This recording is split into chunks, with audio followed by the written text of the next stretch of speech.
Welcome everybody to Everything Black. Hope you're having a wonderful day. Hope everything is going your way.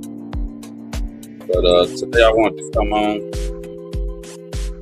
turn my music down a little bit, and talk about Lieutenant Capitol Police Michael Byrd, my hero. Um, I just want to say that when black people take a job, what we call a serious job, we usually try to be the best at it. We usually try to do better than the other folks because we all know they really us there. As you can tell in America's history, working on their jobs, they don't want us there, especially if they're paying halfway decent.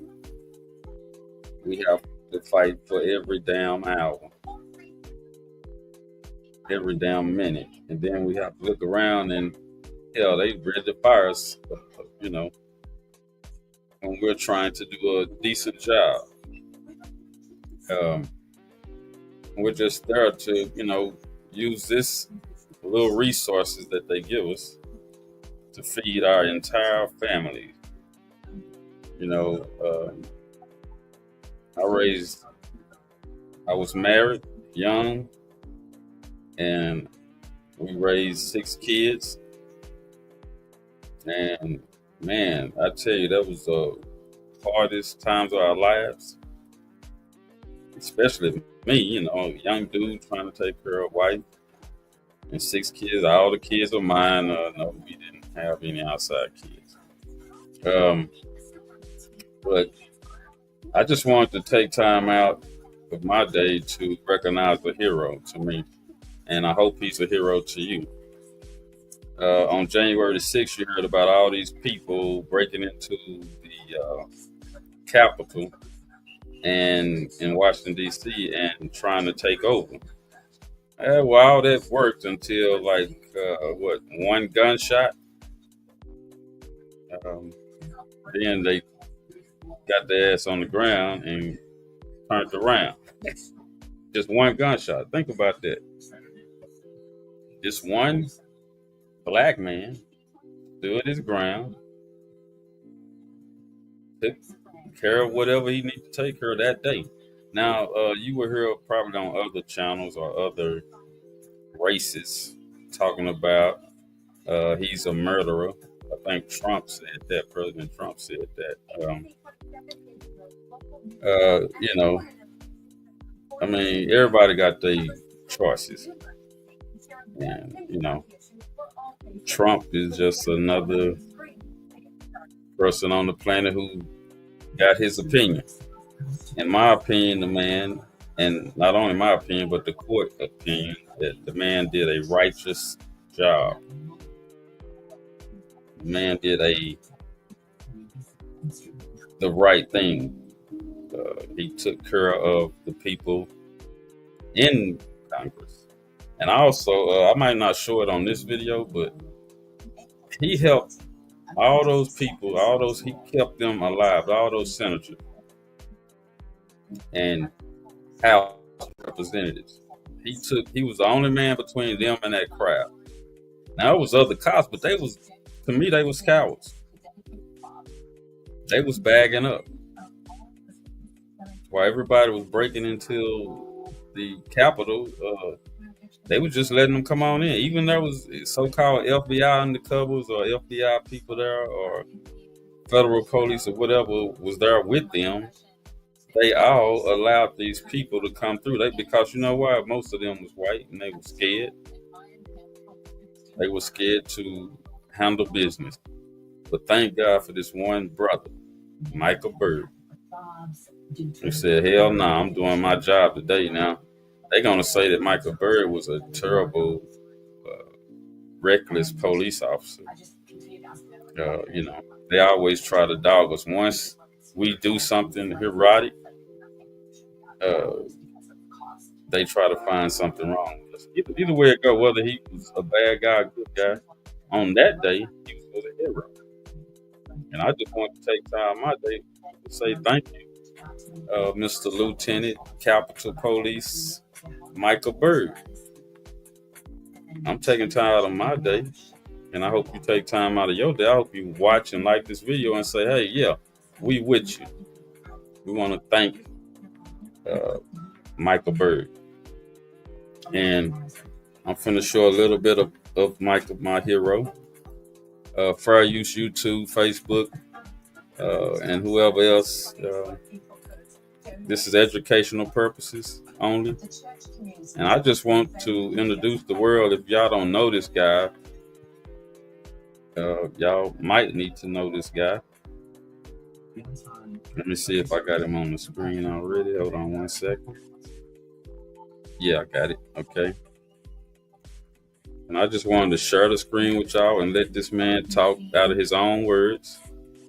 I will be stopping it here for a few minutes to interrupt and say what I think about what he said. But overall, I'm going to let him talk. I'm going to let this interview play. And I hope that you guys take this interview and educate other people that don't know about this guy and give your opinion. You know, all of us need to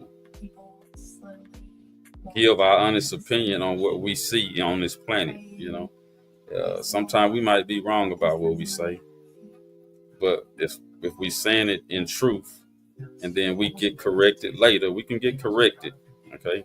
If I say anything wrong about this video, correct me. Somebody send something to me, hit me up, you know, and say, hey man, you was wrong about that.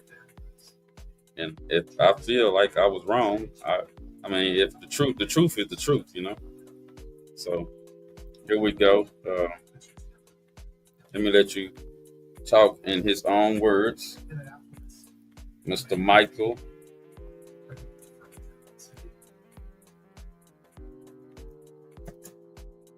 Byrd.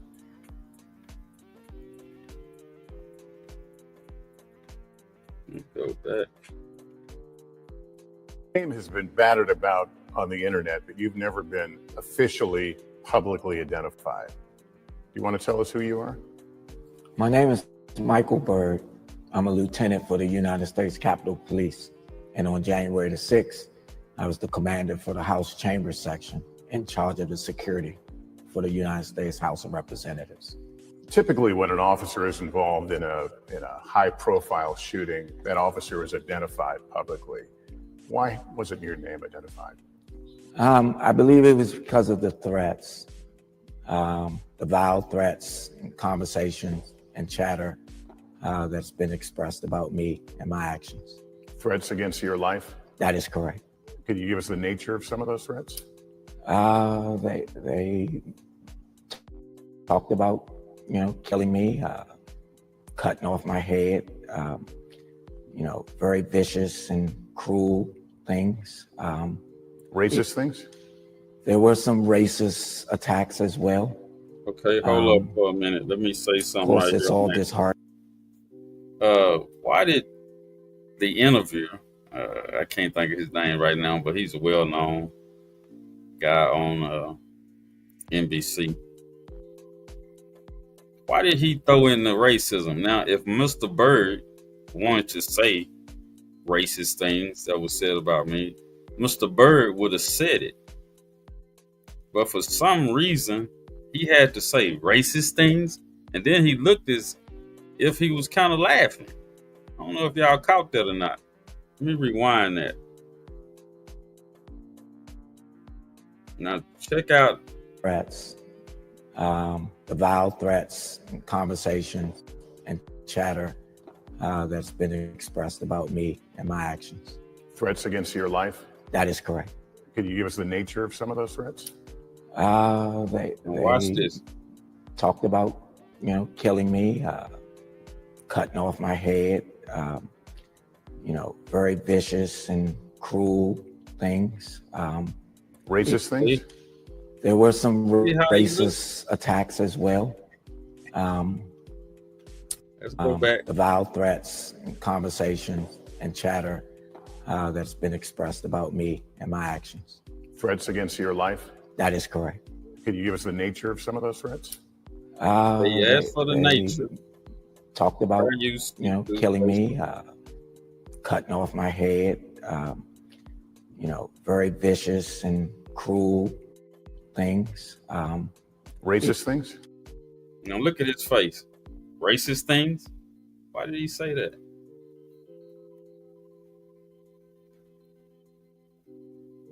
Why did he say that?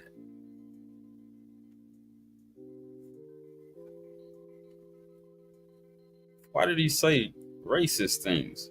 Now, if Mr. Byrd wanted, again, if he wanted us to know, he would have said it.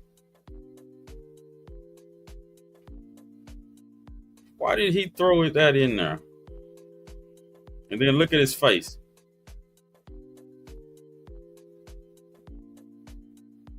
White people were sitting back going, the dominant society, I'm going to say that. They were sitting back going, yeah, I know he going to bring up the racist thing, race baiting.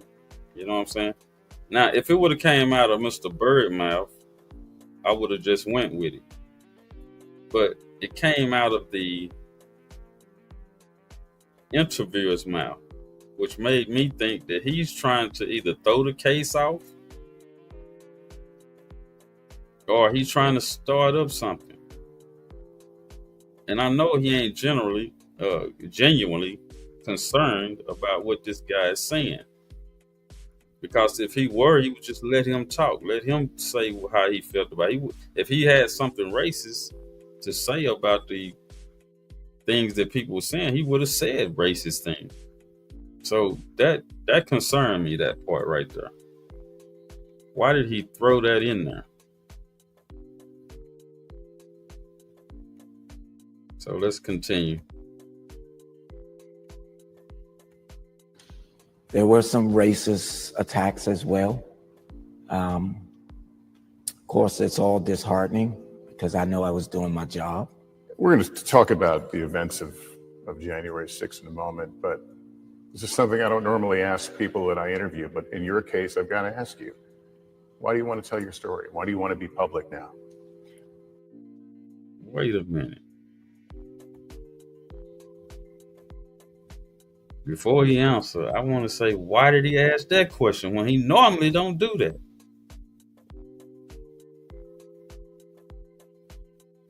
See, we got to watch stuff like this. We got to control the narrative. This guy seemed to be kind of controlling what the interviewer is about to say. Maybe people were like wondering, why did he want to come out now? Well, the man it was a lot of lies being told on this guy about his history. I was going to play a video on that of the dominant society saying, some of the white YouTubers saying things about this guy, but I said, no, I ain't gonna even put what they saying because that'll put that'll help them, I just wanted y'all to hear his words and why I think he was a hero.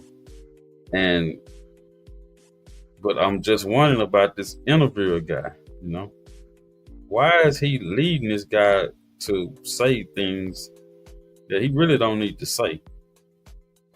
He's coming out and coming on letting you interview him because he think you have some kind of integrity. And he's trying to tell the truth because even them damn Democrats was lying on this man or wouldn't even testify for this man, and he helped them. He took cover for them. He protected them in a violent moment in history. But yet, for some reason, this guy keeps saying racist. He mentioned racism, the racist stuff they said to him. And now he's asking him, why are you coming out at this last moment? Well, the man know all the lies. He's just trying to Do what R. Kelly did in that interview, which I think R. Kelly got emotional and lost it. This man here was getting emotional, but he didn't lose it. Okay? So let's finish. Well, I would have liked to have come forth earlier, but there's a process, investigative process that must play out.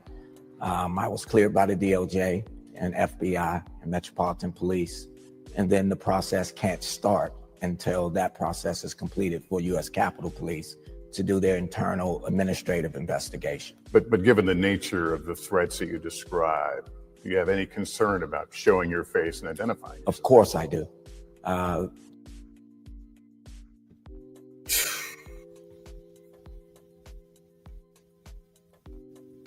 You see, he stuttered when asking this next question, but it's like he's trying to lead this guy away from the truth. I mean, it seems kind of odd to me. I don't know about y'all, but it really seems kind of odd that this guy would keep when somebody stutter like that. But okay, here comes something here. This is very interesting. Let me finish up. That is a very vital point, and it's something that is frightening. Again, I believe I showed the utmost courage on January 6th, and it's time for me to do that now. There's a lot of things that have been reported that are inaccurate and misrepresentations of my actions on January the 6th. You've got a lot built up that you want to talk about. I do. Well, let's start with that day, January 6th. What were your expectations as you headed to work that day?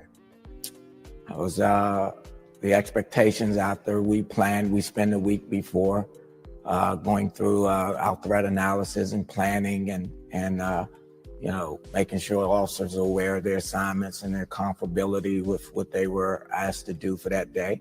Joint session of Congress in accordance with a demonstration on the outside. I was solely responsible for the joint session and the members of Congress because that was taking place in my area of responsibility. So it was pretty much a normal event as far as I was concerned. We did not get specific intel that would require us to change or adjust our posture. So at that point, it just felt like it was, a routine event that I've done over the last 28 years of my career. How many people were you in charge of? How many other officers? On that day, I had about a third of what is assigned to my my unit as a result of COVID, as a result of additional manpower needed to work the demonstration. So you were going in shorthanded? That is correct. From the start of the day. Did that give you any concerns about what might come? Always. I felt, again, because there was no intel indicating that the requirement for more people would be necessary, I was comfortable and made sure that my team was well informed and prepared to handle the routine event, which is a joint session, which occurs on Capitol Hill all the time. So your job on that particular morning was you were in charge of the security of these members of Congress? That is correct.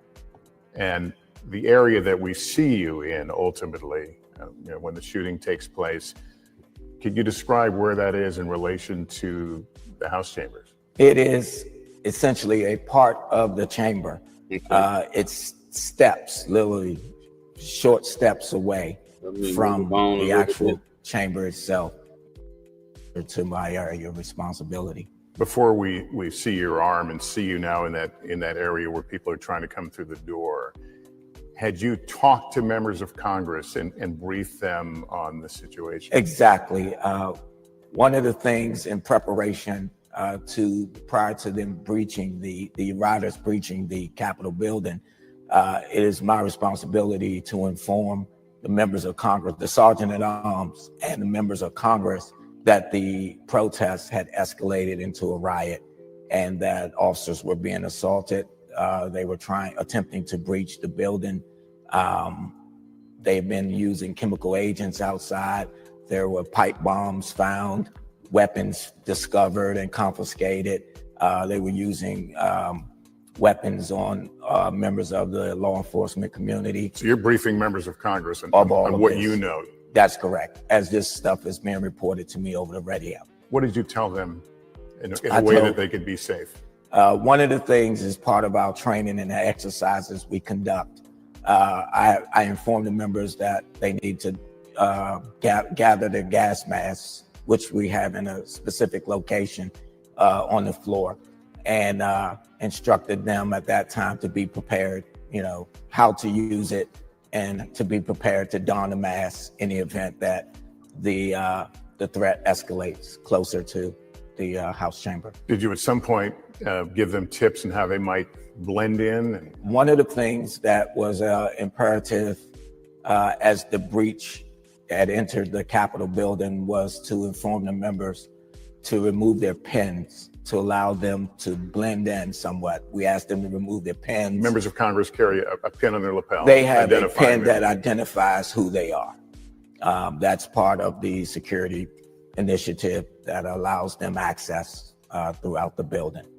And so I'd asked them to remove their pins, to remove their jackets, to look like staff as much as possible, and to seek shelter by staying down below their chairs. You're following your training and protocol, but inside, is there part of you that's screaming that I can't believe this is happening? Of course, it was a surreal event. Again, I have to rely on my training, and I spent over 20 years on the chamber section alone, and every exercise, has prepared me for that day. And every policy that I helped, write the policy, or had some input. I don't want to say help write it, but had some input because of my longevity in that position, putting up a makeshift barricade, using furniture, opens up through the doorway. Those are your guys? Those are part of the U.S. Capitol Police. They're not specifically my guys. I believe I had 2, but the rest were dignitary protection agents. So again, when you're at this door, it's hard to see what's on the other side, but you're it's hearing impossible for me to see what's on the other side because we had created such a barricade and it was high enough that the visibility was impossible. You don't see windows shattering. Until they start breaking it down. It was also my understanding that there were officers. Sorry about that. I later found out there were officers on the other side of the door that had moved out of the way. I had no knowledge that those officers was there. I had no visual or communication with them. At this point, the radio is not helpful. Hold on, there was no call over the radio. Now, he said that there was other officers on the other side of the door. Now, and from what I said in later reports, that there was also other police officers there. Now, I don't know if they was police officers, but they was Capitol workers, protectors, supposedly dignitaries there. Also with the officers.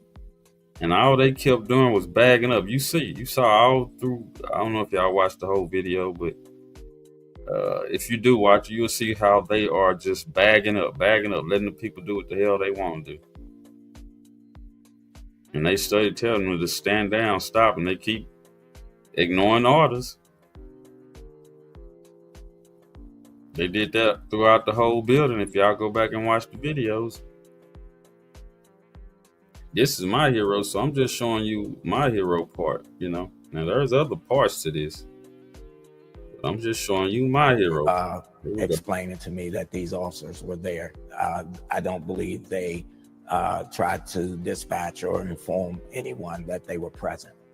So when the crowd begins to try to work its way through the door, which we've And I seen also on remember video, some of those officers probably you feel like you're running out of options. I'm just We were already my limited opinion. in the I don't options know that if we it's had. true or not. Once we barricaded the doors, It we were seemed like essentially some trapped of them might where have we been were. There was no way to retreat, no other way to get out, because we did both sides of that quarter. So you're essentially trapped. And all of the training and policies that we have in place. So they was basically trapped. Ended the same way in the 20 years that I've been inside the House chamber as an officer. You rely on our CERT, which is, our containment team. And if they don't make it there to stop the threat, you're the last line of defense. And it's up to you to take the appropriate action. Now remember, he was the last line. And that's where you found yourself. And that's where I found myself. Once I completed putting up the barricade, at that point is when I realized they're here. The chants got louder. I couldn't make out what they were saying, but it sounded like hundreds of people outside of that door. And then once they started knocking down all of the barricades and crashing through the doors and windows of the East Lobby, I knew at that point, I'm yelling, I'm screaming. My throat was hurting for a few days afterwards. I didn't even realize I had been yelling and screaming as loud as I was. Please stop, get back, stop.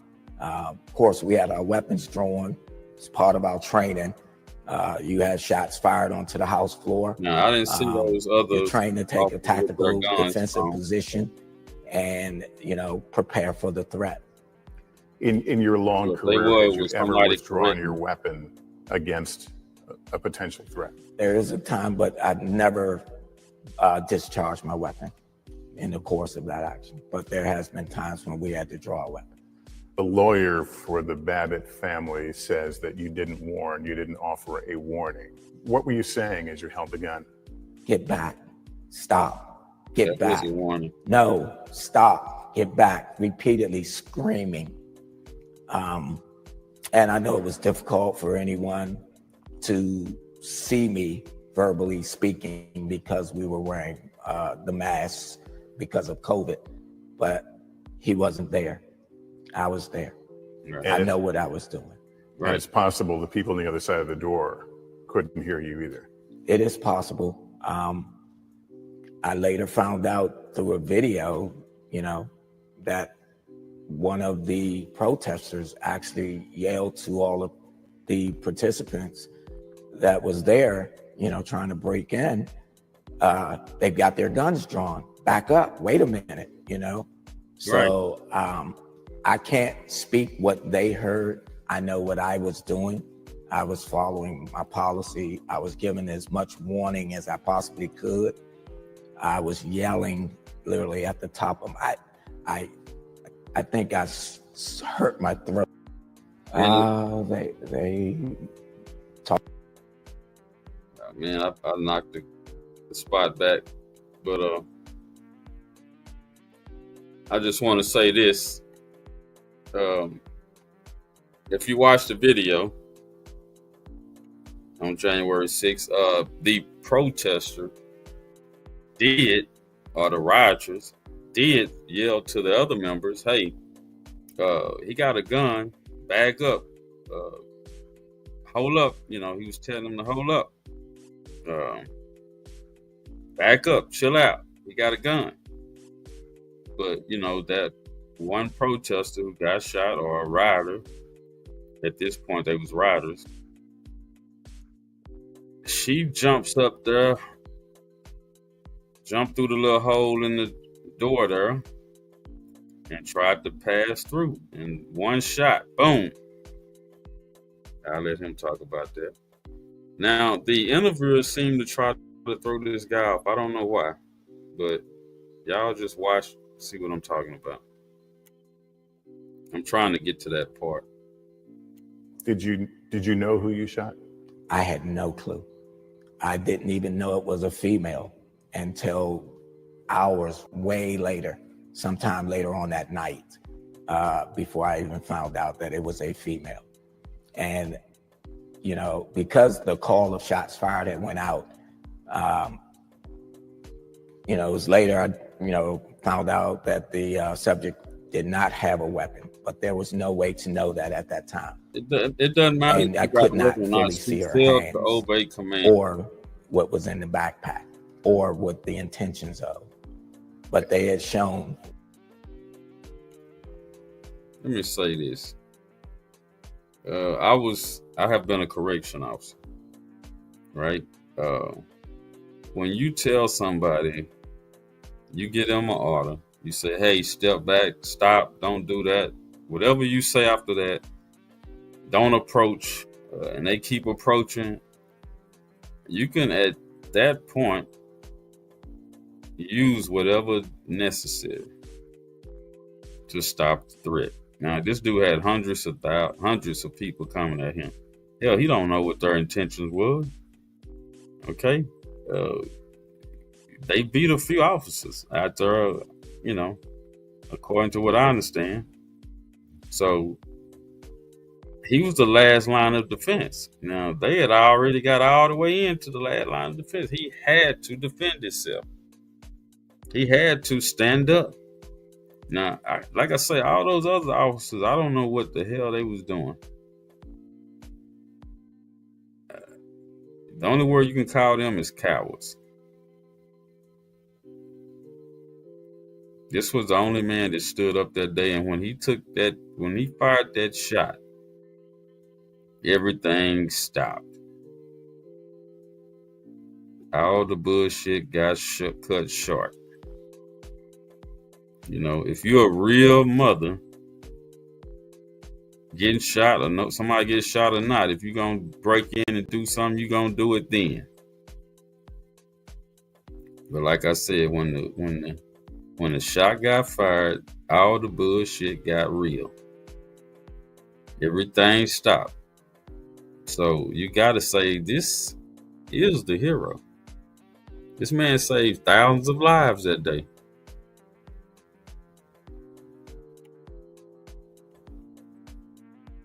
Violence leading up to that point. And I have to ask you, I mean, based on your training, in that case, does it matter that the person was armed or not? No. According to law, it does not. And I would let my lawyer speak on that, or the United States Capitol Police General Counsel further elaborate on that. Yeah. I know based on my training and my policy, what I did was appropriate. Right. Let me ask you this.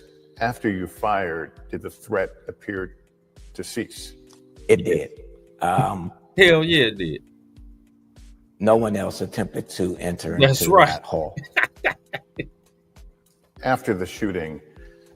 Look, we got to emphasize on that. Believe me, when you put that power tool on somebody, or some bodies, their ass gonna either come with it or they gonna take their ass home. They gonna lay it down and shut it down.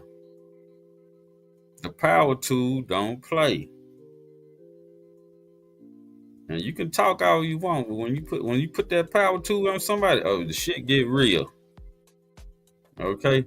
The shit got real that day. And after he shot that, when he fired that shot, oh, shit shut down.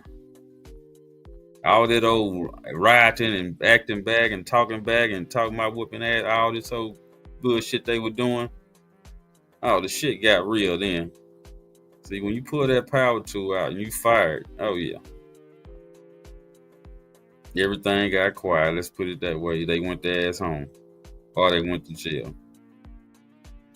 So you know the story after that, okay? This is my hero. Capitol Police Lieutenant Capitol Police Micheal Byrd did his thing in history. He's in history now. He shut the shit down. Now, white folks don't want this to be the hero. The society don't want this to be the hero. But like I say, when we black people, when we foundation black Americans, freedmen, children of freedmen, man, when we stick together, when we hook up, that's why I'm so intimate about these single mom things, man. We got to stop that. If you don't want to be with this guy and create this family, and you have a child with this man, you stuck. This is sealed. You need to be real, and you need to go ahead and raise that family and stick with that family and stick behind that man and get this man whatever intention he got for this life. He needs to get to it, and you need to be behind him getting to it. Every black man should have in his mind to build a nation of good black people, not good black people, excellent black people. We are great together. I mean, look at what they're doing in Africa, man. All those people are separate.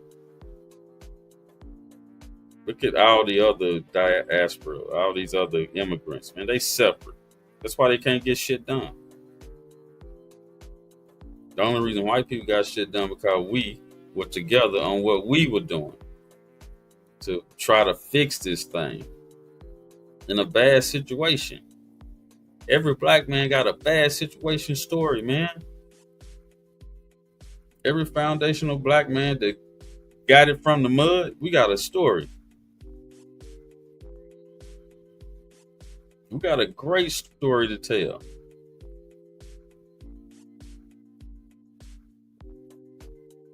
We just got to get together on it. And I'm not talking about get together every day. I'm talking about have a code where we know, okay, this is the code. If they do this, okay, we gonna do that. If they don't give us this, we gonna do this.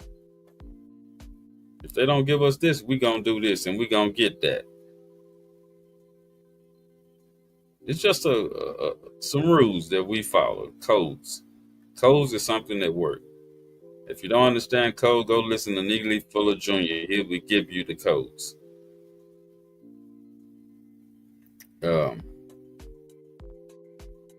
Like I say, this is a hero, and this interview is studied trying to throw this guy out for some reason.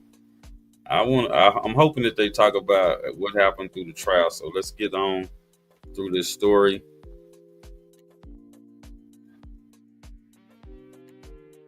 I assume your attention is also thinking about these members of Congress. I immediately reverted back to trying to get the members of Congress out of the area and to a safe location.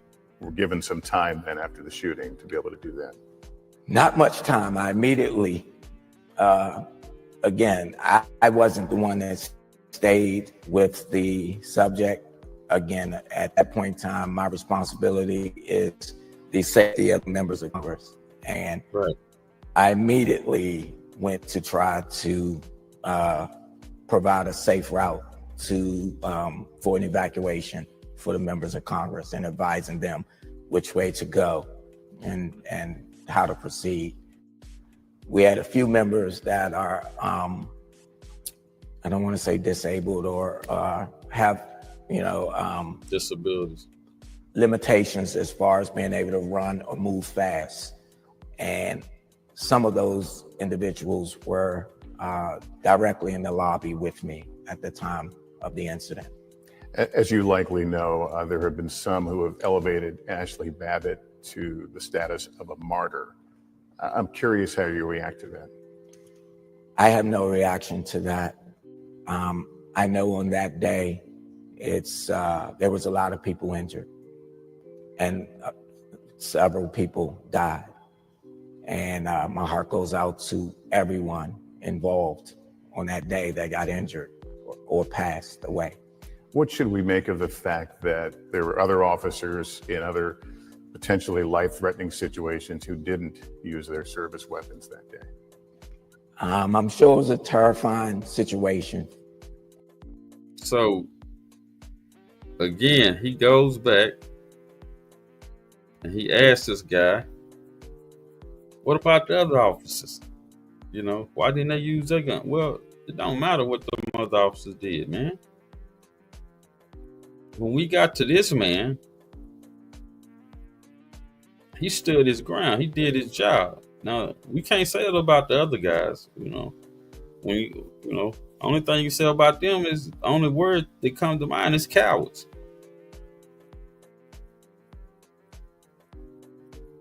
That's the only word you can use. If they got to the point where he had to draw his gun and shoot and do his job, you came down to the hero. Everything else before that was just cowardness. Now, I don't know what y'all call those people who just bag up all the way up to the last door. I think it's in the book 48 Hours of Laws, 48 Hours of Power, or something like that. It's a book, 48 Laws of Power. I think that's the name of the book. And in that book, it talks about you should leave your enemies an out, right? When you get somebody backed up and they ain't got no way out, and believe me, if they got a power tool and they're not cowards, they're going to use it on you. A coward would use it on himself.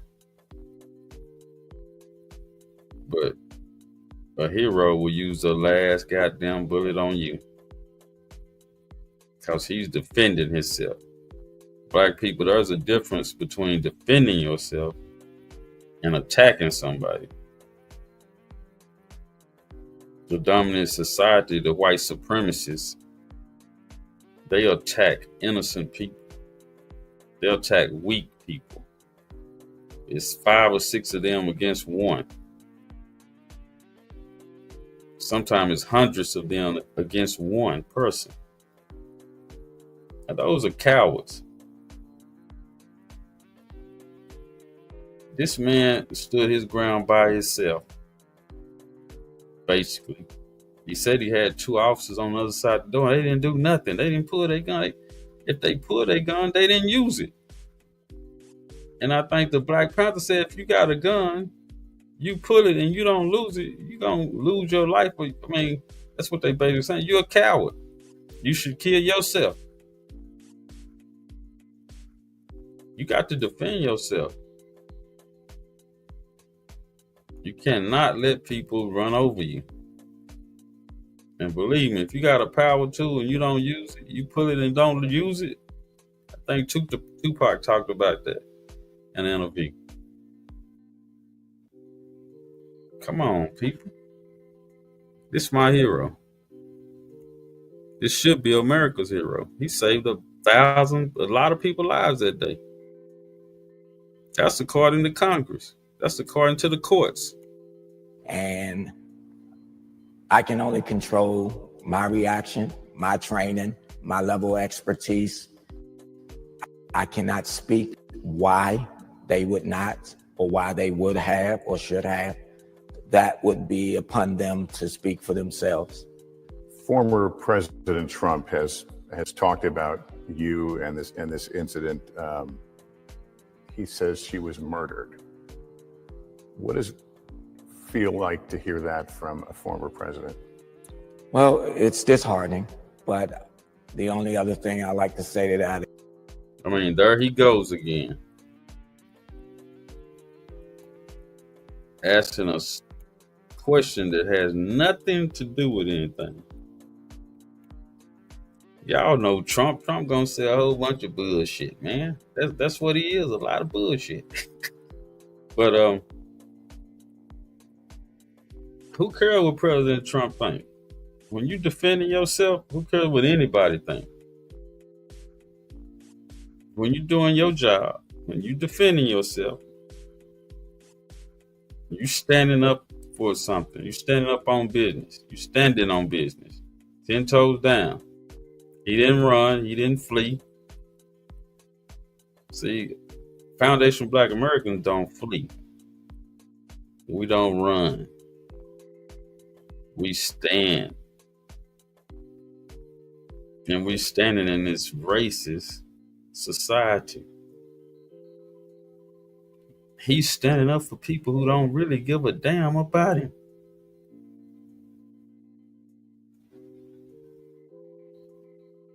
Black people, we do that shit all the time.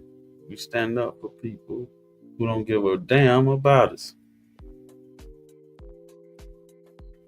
Especially black men, we do that shit all the time. We have families, we do everything for our family. We give our lives for our family. But they don't really recognize us until we dead. And if they do it at that time, man, that's heartbreaking for most men. Especially men that do the right thing. You know, men that do the right thing are men anyway. I shouldn't even say that. We are men. Men who look and try to add more resources, as much resources as he can get. A man who never think about retiring. A man who never stop. A man who goes looking for problems to fix.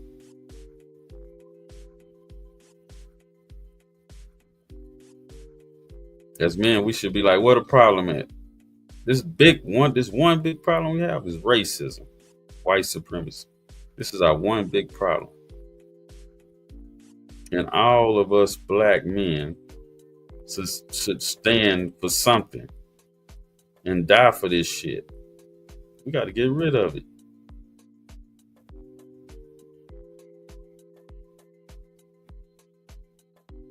All of our lives could change if they would pay us reparations.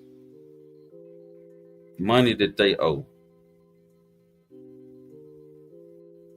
We could start black businesses.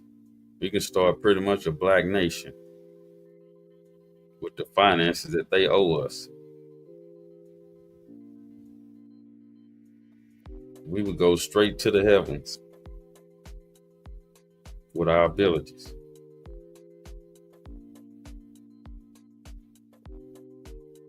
You will no longer be on the bottom of everybody's shit.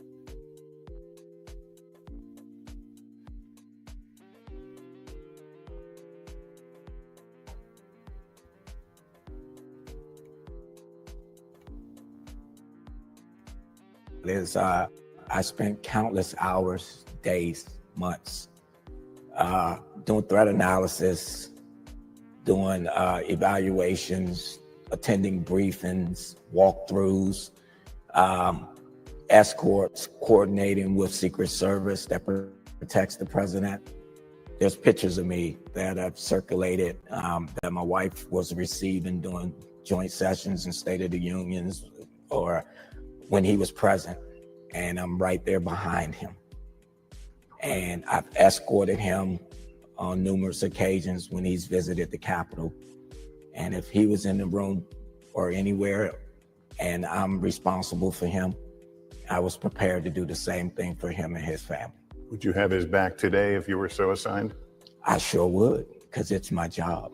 Thank you. And he's a leader of the United States, and he deserves the same protection as the members of Congress, the current president, the Speaker of the House, you as a staffer, if you was in there, or a reporter. My job is to provide the safety and security for all of you.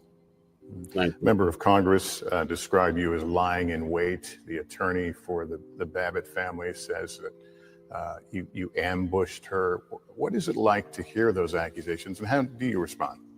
Again, those things are disheartening, but Now, did y'all hear that? He said that members of Congress lied on this man.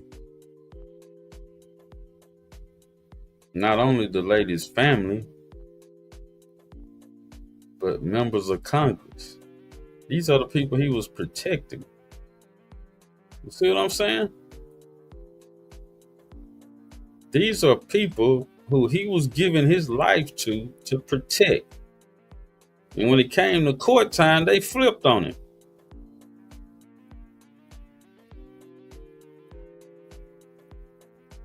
They flipped on my brother. You see, this is why he's a hero. He stood up against all the bullshit and shut the bullshit down. This is what black men are here for, ladies. All y'all separating from us and doing y'all thing and saying all kind of bad things about black men. Now I mean, hey, all of us ain't perfect, but everything has its place. When you separate from your man, from your protector, oh man, you setting yourself up for failure, ladies. There's always a man that's putting his life on the line for the family, for the world. Look at Malcolm X, Martin Luther King. Numerous of guys, men, put their lives on the line, their family lives on the line, so we could, God dog it, have a little taste of freedom, man. And that shit still ain't happened yet. It's 2025, still ain't happened yet. Come on, black people, let's wake up, man. FBAs, we waking up. It's like they done woke up a sleeping giant. Please, let's keep the movement going. Let's keep the bloodline going. We need our money. All our children run across their children and end up losing their minds. You know what I'm saying? We're in an insane society. Of course we're gonna lose our mind. Of course we insane. If we still living in this thing where we can't be free, where we can't start a business. We can start a business, but goddamn, look at all the shit they be hitting us with when we do start our business. We got to be resilient, which we got to be excellent. Either way it go, we got to be at the top of our game, because one little slip, they got us. So I mean, we going through a lot of bullshit the average person don't go through. That's all I'm saying. That's why I believe we're gods. And when we wake up, man,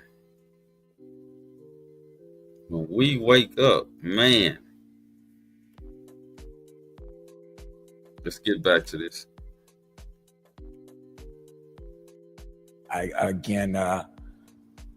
Without having full information of what I was experiencing, what I had heard on the radio, the accounts leading up to, the incident, I can understand why they would say that, but I have to say again, I did my training to the best of my ability.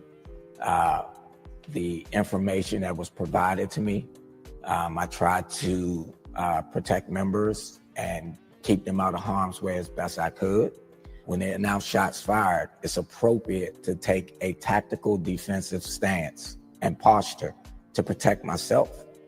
If I'm standing directly in front of the doorway, I could have been shot myself, possibly. A few years ago, you were investigated for leaving your service weapon in a bathroom. Yes. And that's been brought up by those who are questioning your competency. Yeah. Do you want to respond to that? Sure. It was a terrible mistake. See, I knew this guy was going somewhere. But see, that's the first thing they say. When a black man do a excellent job, when we do our job, when we do everything to the best of our ability, they find one funky little thing or two or three funky little, whatever we did in the past does not matter to what he did for these people. He saved lives. Whether he was a fucked up dude before this, This fucked up dude stood his ground and handled business on this particular day, January 6th. You know what I'm saying? They go take Martin Luther King, they go take Malcolm X, they go take some of the greats and smear their names. Try to find one little bullshit on them and smear their names when they are heroes. When they're hidden history hero. That's from the Hidden History Museum there in California that Tariq Nasheed got. You know, this is a hero right here, and he's been hidden. Okay, this is a black hero right here. Saved a bunch of lives. That's what we do.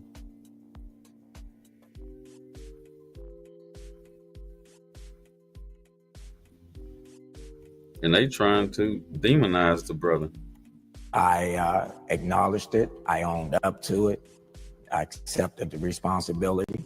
I was penalized for it, and I moved on.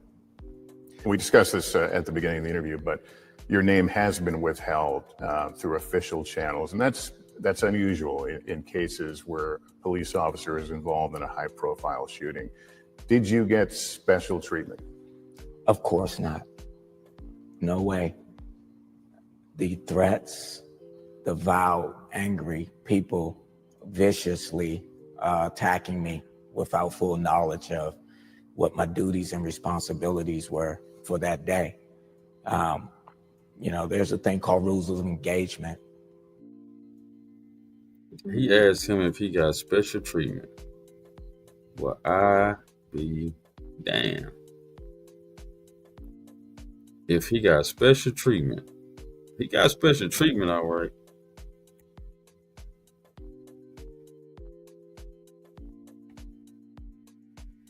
My rules of engagement never changed because I was in the presence of members of Congress the entire time. You know, there are other officers who may not have fired because they were surrounded, they were enclosed, they had a place to retreat.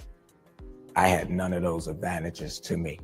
I did not see any other thing play out, you know, as everybody else did on TV. I could only rely on my radio and my training and the policies that I had in place. You were seeing this through a pretty narrow lens, as you point out, that you weren't seeing with the rest of us. But subsequently, we've all seen these montages of what happened that day. What has it been like for you to see the video now and that really depicts what was happening on that day? Extremely emotional. You know, it's psychologically damaging. Dealing with counselors and have been since January the 6th. There are times, you know, I can't sleep. I cry out, you know. Sometimes you can't do anything but cry. People, you know, you felt like you did your job, and you know, you help protect, you know, our legislative leaders of this country, and you fought for democracy and keeping that established. I'm proud of the job I do, and it's hurtful, but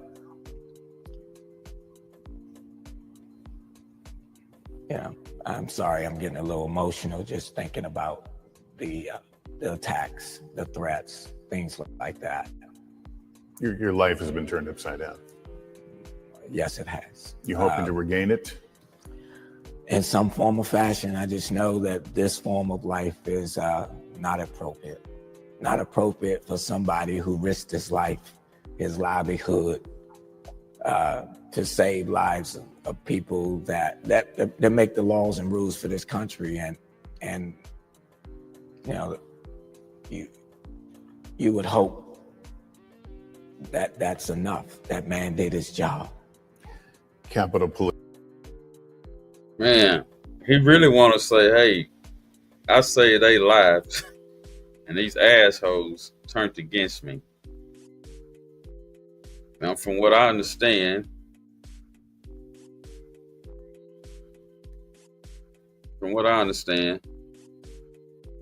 these people turned against him in court.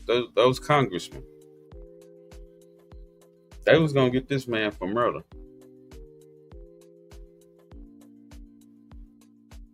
because he killed the white lady. You know, that's a no. Black man killed the white lady and like OJ, got away with it. That's what they see. They see the OJ thing playing again. They can't stand it. They got to that's a loss for them. They got to get us back.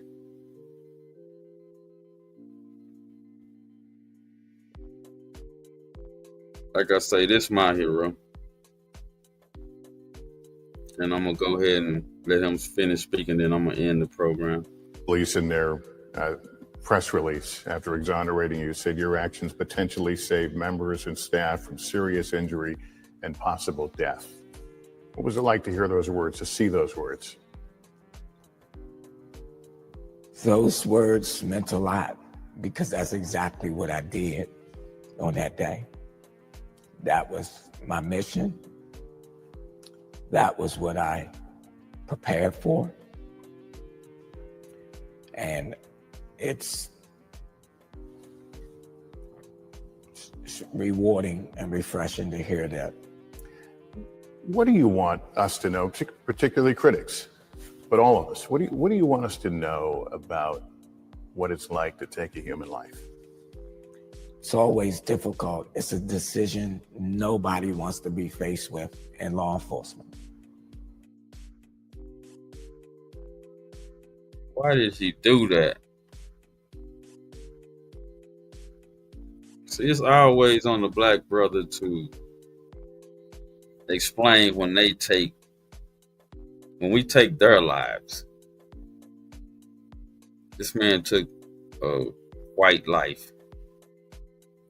Now he got explained to the day he died why he done that. When this lady was out of order, like they be telling us he's out of order, he didn't listen to command, she didn't listen to command.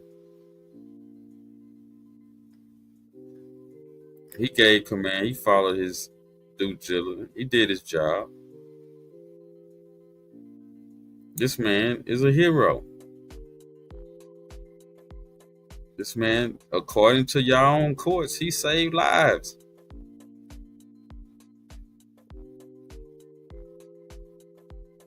Give this man his props.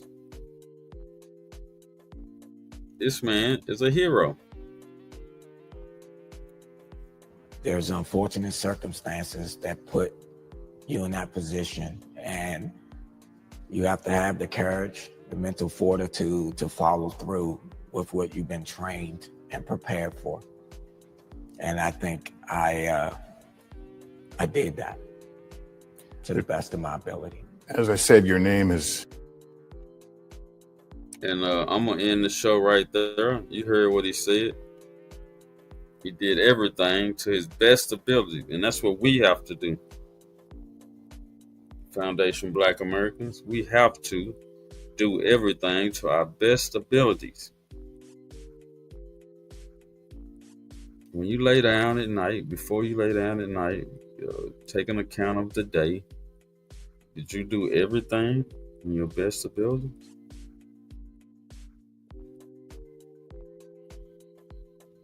If you didn't, you need to start.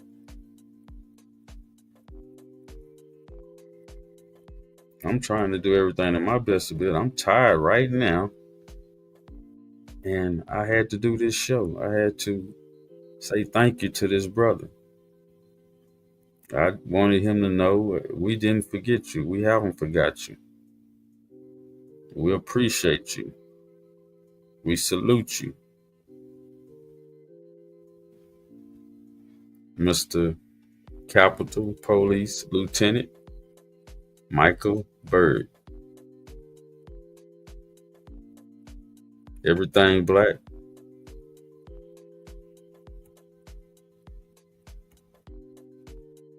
Thank y'all for joining. Please like and subscribe. I may do a show tomorrow night. I'm not for sure. But please come back and join me. Like and subscribe. Reach out to me. Talk to me. Leave me comments. And thank you for joining.